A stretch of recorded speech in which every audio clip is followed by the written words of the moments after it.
ఇవాళ సండే స్పెషల్‌గా మా పిల్లలు ఫిష్ ఫ్రై చేయమన్నారండి. వాళ్ళకి చాలా బాగా ఇష్టం ఫిష్ ఫ్రై అంటే. అందుకని వాళ్ళ నాన్న లైవ్ ఫిష్ తీసుకొచ్చాడు. దాన్ని ముందుగానే కట్ చేపిచ్చి తీసుకొచ్చాడండి. నేను దాన్ని శుభ్రంగా క్లీన్ చేసి పెట్టుకున్నాను. దానికోసంగా ఇంగ్రీడియెంట్స్ అండి ధనియాలు, దాల్చిన చెక్క, లవంగాలు, యాలకులు అండి. ఇది గరం మసాలా పొడి కోసంగా తీసుకున్నానండి. ఇప్పుడు ఈ వేయించుకోవడానికి స్టవ్ వెలిగించుకొని కళాయి పెట్టుకోవాలి. పెట్టుకొని ఇప్పుడు ధనియాలు దాంట్లో వేసుకొని దోరగా వేయించుకోవాలండి. దోరగా వేయించుకునేటప్పుడు మాడకుండా కొంచెం జాగ్రత్త పడండి. మాడితే మరీ నల్లగా అయిపోయి అసలుకి ఆ ఫ్లేవర్ అంతా కూడా తగ్గిపోతుందండి. ధనియాలు వేయించుకునేప్పుడు జాగ్రత్తగా మాత్రం చూసుకోండి. ఇప్పుడు అవన్నీ వేసేసుకొని దోరగా వేయిస్తున్నాను. సండే రోజు పిల్లలకి ఒక్కొక్క స్పెషల్ చేయడం అనేది చాలా సరదాగా ఉంటుందండి. పిల్లలతో పాటు మనకు కూడా ఒక ఛాలెంజ్గా ఉంటుంది. వాళ్ళకి ఇష్టంగా ఉండేవి చెయ్యాలి అనేటటువంటి ఒక ఇదనేది ప్రతి పేరెంట్కి ఉంటుంది. ధనియాలు వేగిపోయాయండి బాగా. ఇప్పుడు దాన్ని తీసుకొని మనం కొంచెం మిక్సీ జార్లో వేసుకొని చల్లారబెట్టుకోండి. చల్లార్చితే ఏంటంటే మనకి అది వేడిగా ఉంటే మనం మిక్సీ వేసినప్పుడు కొంచెం అంత ఇదిగా మెదగదు, పైగా పాడైపోతుంది. వేడిగా ఉంటే చల్లార్చుకొని మిక్సీ పట్టుకోవాలి. మిక్సీ పట్టుకున్న దాన్ని నేను ఇప్పుడు పక్కన ఒక గిన్నెలో తీసుకున్నానండి. ఇప్పుడు మసాలాకి అల్లంని శుభ్రంగా కడుక్కొని అల్లం ముక్కలు తరుక్కొని మిక్సీ జార్లో వేసుకుంటున్నాను. అల్లం పేస్ట్ తయారు చేసుకుంటున్నానండి. ఫిష్ ఫ్రైకి అల్లం ఎక్కువ అవసరం లేదండి, ఒక చిన్న ముక్క సరిపోతుంది. ఇప్పుడు మనం దాంట్లో కొంచెం ఒక 2 స్పూన్లు కారం వేసుకోవాలి.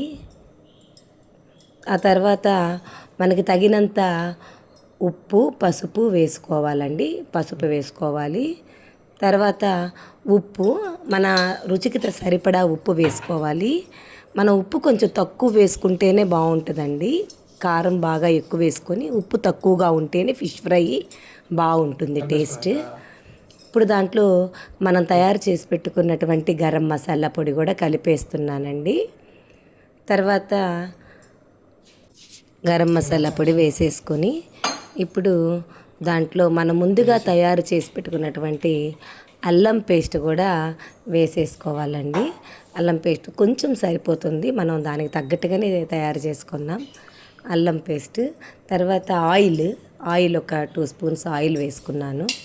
ఆ తర్వాత ఇప్పుడు దీంట్లో ఎవరికి తెలియని ఒక ఇంగ్రీడియంట్ అండి, అందరూ కార్న్‌ఫ్లోర్ వాడతారు, నేను మాత్రం కోడిగుడ్డు వాడుతున్నాను. గుడ్డు దాంట్లో కలిపి వేసేసుకొని బాగా కలుపుకోవాలండి. ఎందుకంటే మనం కవరింగ్ కోసం మసాలా అంతా విడిపోకుండా కార్న్‌ఫ్లోర్ వాడతారు. దాని బదులు కోడిగుడ్డు వాడినా కూడా మనకి అదే ప్రయోజనం అండి. గుడ్డు ఇంకా మనకి మంచి ప్రోటీన్ కాబట్టి నేను గుడ్డును వాడతాను. బాగా కలుపుకోవాలి. అంత మసాలా, గుడ్డు అన్నీ మనకి ఉప్పు, కారం అన్నీ పట్టేట్టుగా ప్రతి చేపకి విడివిడిగా బాగా పూసుకున్నట్టుగా బాగా కలుపుకోవాలండి. కలుపుకుంటేనే మనకి బాగా మసాలా అనేది బాగా పడుతుంది. ఈ చేప ముక్కల్ని ఫ్రిడ్జ్లో 1 అవర్ ఉంచితే బాగా ముక్కలకి మసాలా అంతా పడుతుందండి. 1 అవర్ తర్వాత నేను ఇప్పుడు తీసేసాను. ఇప్పుడు ఫిష్ ఫ్రై కోసం కళాయిలో నూనె తీసుకోవాలండి. చాలా తక్కువ ఆయిల్ తీసుకుంటే సరిపోతుంది. చాలామంది ఫిష్ ఫ్రైకి చాలా ఎక్కువ ఆయిల్ తీసుకుంటారండి. ఆ ఆయిల్ మళ్ళీ మనం యూజ్ చేసుకోవడానికి ఉపయోగపడదు.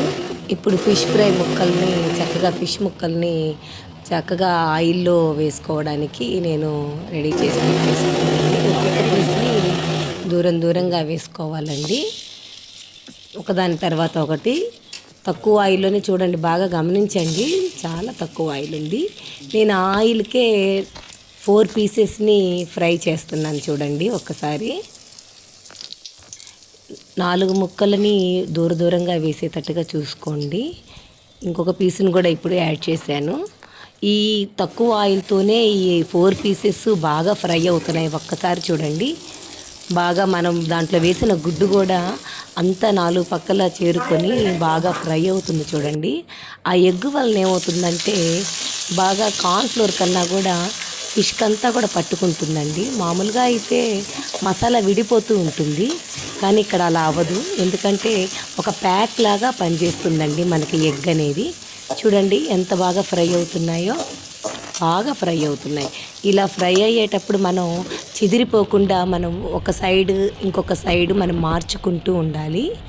ఆ విధంగా మార్చుకుంటే ఎక్కడైతే సరిగా ఉడకలేదో మళ్ళీ మనం అటువైపు మార్చుకొని ఫ్రై చేసుకోవాలండి. చూడండి ఇప్పుడు ఎంత చక్కగా ఫ్రై అయిపోయాయో. ఈ ఫ్రై ముక్కలు నెల్లూరు స్టైల్ అండి, మాది నెల్లూరు. సో నెల్లూరులో ఈ విధంగా వేస్తుంటారు. చూడండి ఎంత బాగా వచ్చేసాయో ఫిష్ ఫ్రై ముక్కలు. బాగా చాలా చూడ్డానికి అసలుకి ఎంత బాగున్నాయో, తినేటానికి కూడా అంతే బాగుంటుంది.